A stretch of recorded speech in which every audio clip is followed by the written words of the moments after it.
જય શ્રી કૃષ્ણ બધાને। આજે પાલકનું આપણે એકદમ નવી રીતે હેલ્ધી શાકની રેસીપી જોઈશું। તો તેના માટે અહીંયા પાલકના પત્તા લીધેલા છે, લીલી ડુંગળી અને આદુ મરચાં, લીલું લસણ પણ સૂકું લસણ પણ તમે લઈ શકો છો, સાથે જ લીલી ડુંગળીનો પણ થોડો ઉપયોગ કરી શકો છો।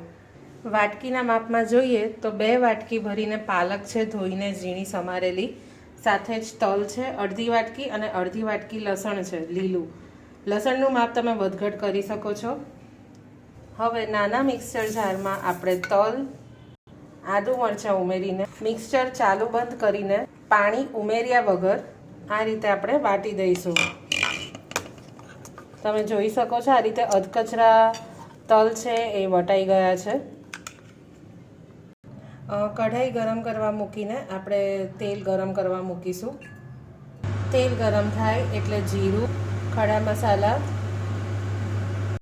થોડી હિંગ ઉમેરીને આપણે જે તલ વાટેલા અને સાથે આદુ મરચાં પણ હતા એ ઉમેરી દઈશું।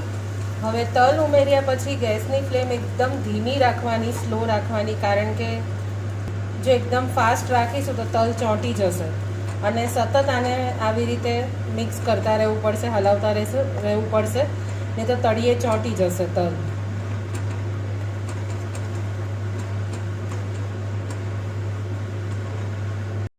અને તલને આપણે લગભગ 2 મિનિટ જેવું જ સાંતળીશું તલની પેસ્ટને।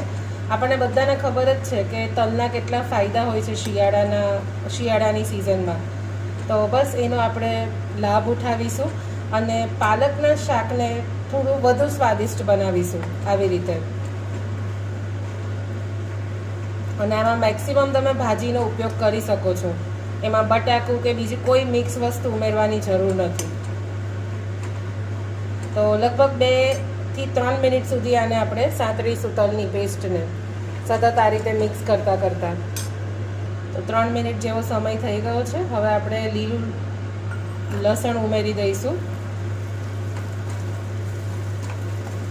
અને આ શાક છે ને બહુ જ ફટાફટ થઈ જાય છે અને આમાં બીજો કોઈ મસાલો વધારે ઉમેરવાની પણ જરૂર નથી, કારણ કે તીખાશ છે એ આપણે લીલા મરચાં પ્રમાણે સેટ કરી દેવાની।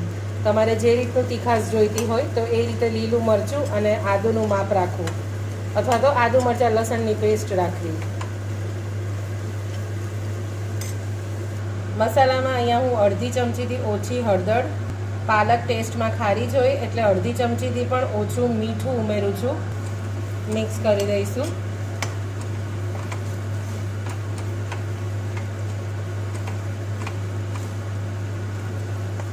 લીલું લસણ 50% જેવું ચડી જાય એટલે આપણે પાલક ઉમેરી દઈશું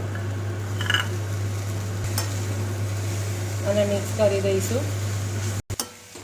આમાં તમે વધારામાં લીલી તુવેરના દાણા છે, વટાણા છે એ પણ મિક્સ કરી શકો છો।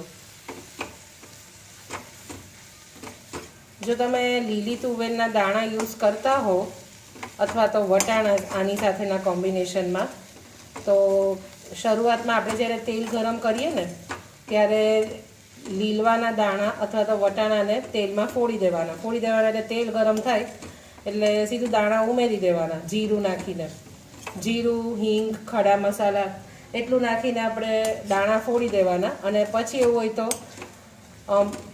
આપણે આદુ મરચાં અને તલની પેસ્ટ સાંતળવાની।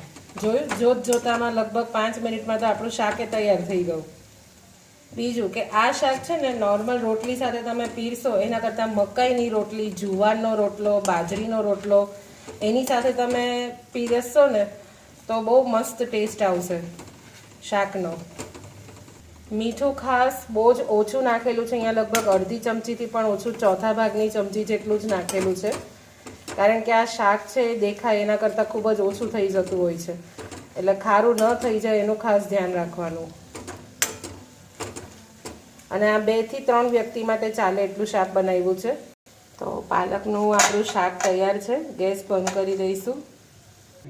તો ક્યારે ન ખાધું હોય એવું પાલકનું આ ટેસ્ટી શાક તમે જરૂર બનાવજો આ શિયાળામાં, ખૂબ જ સ્વાદિષ્ટ લાગશે। અને લખી રાખજો, ખાવાવાળાઓ માટે આ શાક ઓછું જ પડશે અને ગરમ ગરમ આ શાકનું કોમ્બિનેશન રોટલા સાથે બેસ્ટ રહેશે।